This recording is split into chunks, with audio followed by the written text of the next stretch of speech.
Hey guys, I'm Andrew Louis and welcome to my latest video. So, as you can tell by the title, we're going for another World Cup theme video today. Because basically, the last one did so well. Like, it may sound like it wasn't that successful, but on the last video, I got 21 views in less than a week. And say I've only got 28 subscribers, that's pretty damn good.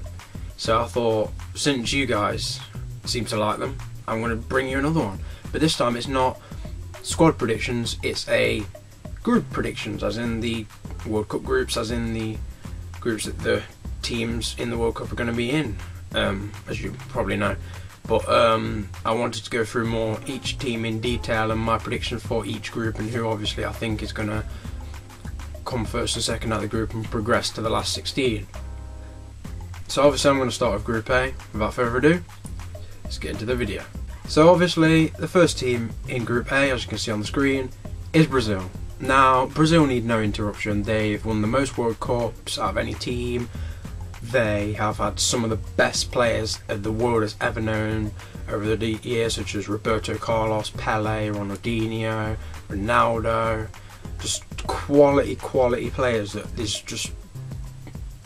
just so unique, and there's just no real way you can emulate how good they are. Like, there's a lot of players nowadays that are sort of quite similar in what they do, but Brazil just brings out the best in players, really. Obviously they're the hosts of the tournament, so they didn't have to qualify, so they're just automatically into the tournament, which was good for them, but let's be honest, they would have qualified even if they weren't hosting it. And they have a really good chance of winning the entire thing.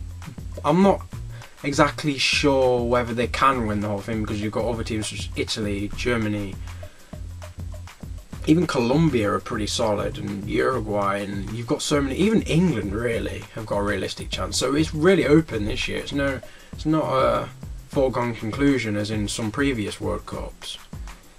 And the key players for Brazil are, you've got Neymar, who plays for Barcelona, recently joined like the start of the season for a ridiculous amount of money, but I mean, he does dive a little bit, and some people say it's crap, but he plays for Barcelona, so he must be quite decent.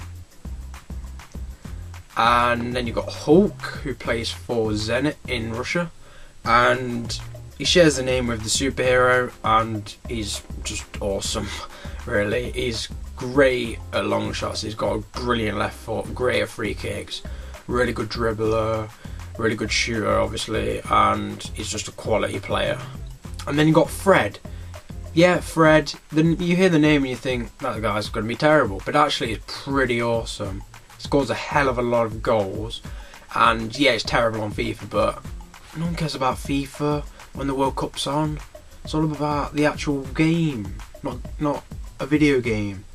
Fred is actually really good in real life, and I think he's a beast. There's no other way to put it.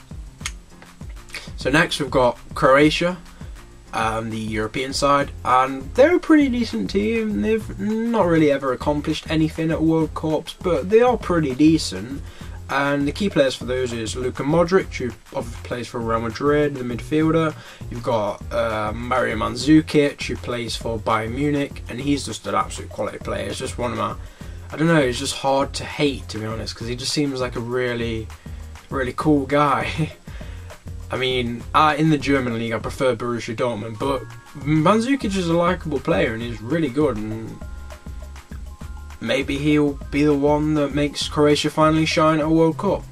And then you've got Rakitic, who plays for Sevilla in Spain, I believe, and he's a really solid midfielder. He's more of an attacking midfielder, but he's a very good passer of the ball. He's a very creative player, and maybe he can thread some balls through to Modric and Mandzukic and they can score, and Croatia will do alright. Third in the group, you've got Mexico. Mexico, they don't have a big prestige for being a good team, but they did make it into the... correct me on this, I can't even remember what the tournament's called. I can't even remember what it's called. But the tournament that was on last summer, where it had teams like Spain, Tahiti, Italy, it's basically the teams that have won, like, the teams that have won major trophies, like, recently to before that, and it's like, sort of like a champion of champions sort of tournament. And yeah, sorry about that pause then, I thought I owe something, but never mind. Yeah, Mexico got some decent players. We've got the likes of Javier Hernandez from Manchester United, Guardado from Bayer Leverkusen, I believe, and you got Giovanni Dos Santos from Villarreal.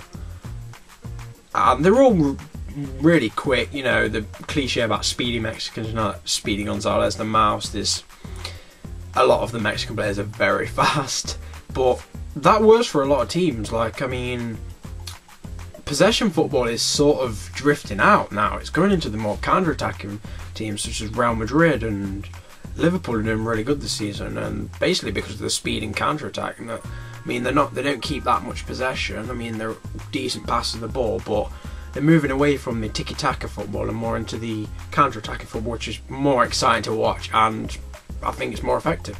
And the last team in this group is the African team, Cameroon.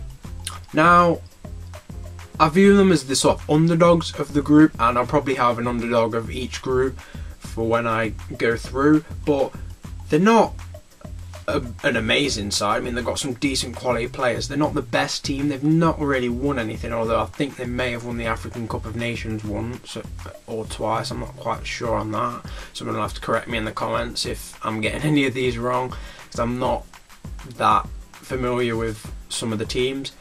But they're a decent team, and they've got players such as Samuel Eto'o from Chelsea, Alex Song from Barcelona, and Nkulu, who plays in the French league. I think it's for Marseille. Correct me if I'm wrong, but I do think he plays for that team. And yeah, I think maybe they could cause an upset in the group. But overall, I think that the top two teams, well, first of all, I'll talk on the top team. It's obviously going to be Brazil, unless they have an absolutely shocking World Cup, which, let's be honest, I don't think they're going to. I think they're going to get at least to the quarterfinals, probably the semis, maybe even the final itself, and maybe even win the whole tournament. But that video will be for another time when, well, once I know which teams are going to be in the semi-final, I'll be able to tell you my predictions for the outcome of the entire tournament. Well, the end of the tournament. But that'll come during the World Cup, obviously. But the second spot is up for a lot of contention, because Croatia, Mexico and Cameroon, they're sort of all on the same sort of level. Like, Cameroon are a bit lower down. I think in terms of actual quality, it goes Brazil, Croatia, Mexico, Cameroon. But this second spot is going to be very heavily contested. It just depends on how the games do. However, I do think that Croatia are probably going to just edge the second place, but who knows. My prediction for this group is that Brazil is going to top the group, but the rest of it, well, it's open to anyone really. And that's basically it for this video. I hope you have enjoyed. I'm going to be hopefully doing a lot more of these World Cup videos if you keep watching them, and it will really mean a lot to me if you could leave a like on this video. It really helps me out. It just takes a few seconds for you to like the video, so please give me a like, because then I know that you enjoy the series. And also, if you haven't already, subscribe, leave a comment. You know, I'm always open to hear your opinions. But thanks for watching. Take care.